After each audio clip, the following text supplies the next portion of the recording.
All right, guys, welcome back to the next part of our training. So in this particular part of our training, what we're going to show you guys is how to do a full functionality test on the CV, what we call the CV side, which is the component verification side of our test box, right? So you see this is the component verification side. Over here we have the display side. So what we're going to be focused on in this one is the component verification side on the left side, which is this side.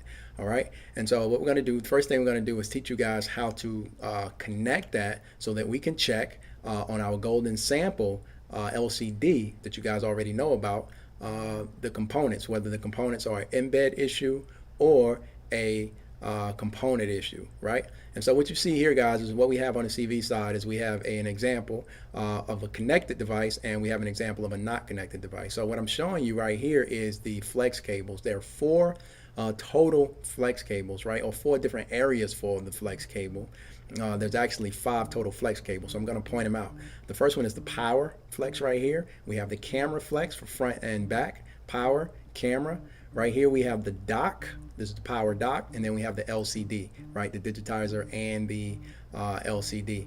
All right, and all of that is connected right here. And what we're doing is what we call a bypass, guys. This is what we call a bypass. So what we're doing is we're going to disconnect it from the customer's board, and then we're going to connect our components, right, to the actual customer's board, right? And that's what we're doing. And so what we should see is all the components that are now connected to our device. So the first thing we did is we went ahead and we plugged in the battery.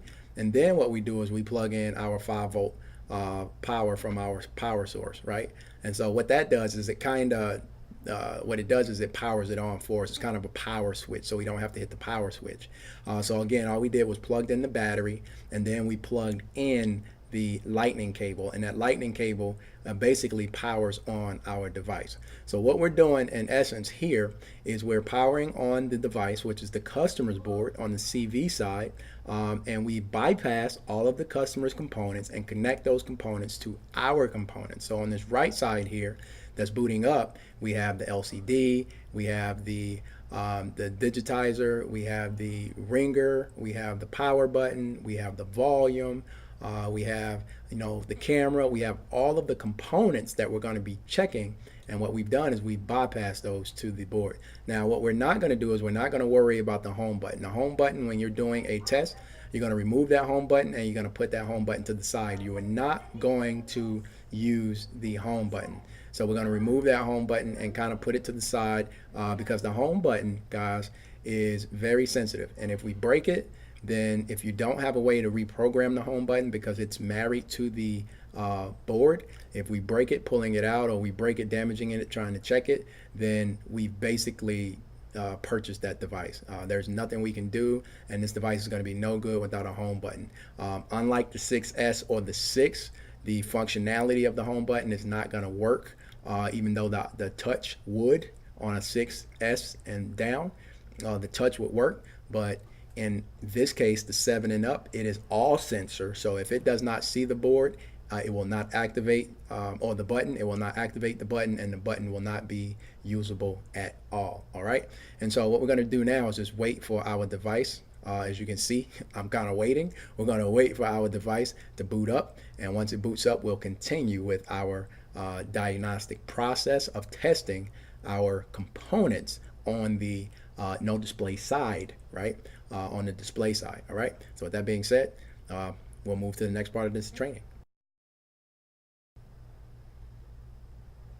All right, guys. So what you'll see is our device is now powered on. The first thing we're going to do is we're just going to go ahead and we're going to, if it has a password, you can go ahead and put the customer's password in. Again, you're not going to need the home button to do any of the testing, the verification on the component side. So what we're going to do on this particular side, again, is we're going to verify the components. So if you're waiting by chance and your screen actually goes off, all you got to do to get it to come back on, being that you don't have a home button, is unplug the power source and just plug it right back in, right? And your phone is going to come right back to screen. When it comes to screen, now you're going to start your testing, right? So the first thing you're going to test is your digitizer, obviously, to see if it's working. Obviously, it's working. Again, it's going to tell you that the home button is not found. That's fine. We can do all of our checks without a home button, all right?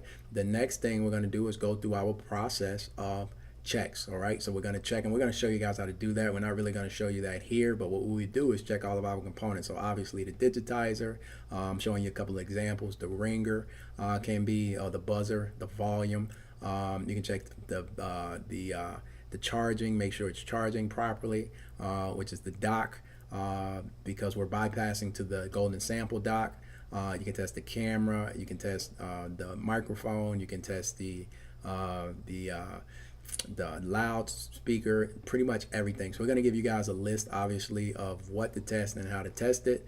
But again, you're going through your test right now to check and see what is working and what isn't working, and whether that is a component issue or a embed issue. If you get to a component, an actual component that is not responding, then that would tell you beyond a shadow of a doubt that you have a board, or what we call an embed issue. If it is not responding, if it is responding, but the customer's device wasn't responding, then that's a clear signal that you have a component issue, because all we've done is bypass the components with golden sample components really quickly to understand if we have embed issues or component issues. And that's basically what this full functionality test is. So you're going to go through your list. Again, we're going to give you a list of your full functionality test, and you should check off everything that is working, so you verify that all components are working on this device. All right, if you guys have any questions in regards to how this full functionality part of the diagnostic test works, let us know. And if not, we're going to see you guys in the next part of the training.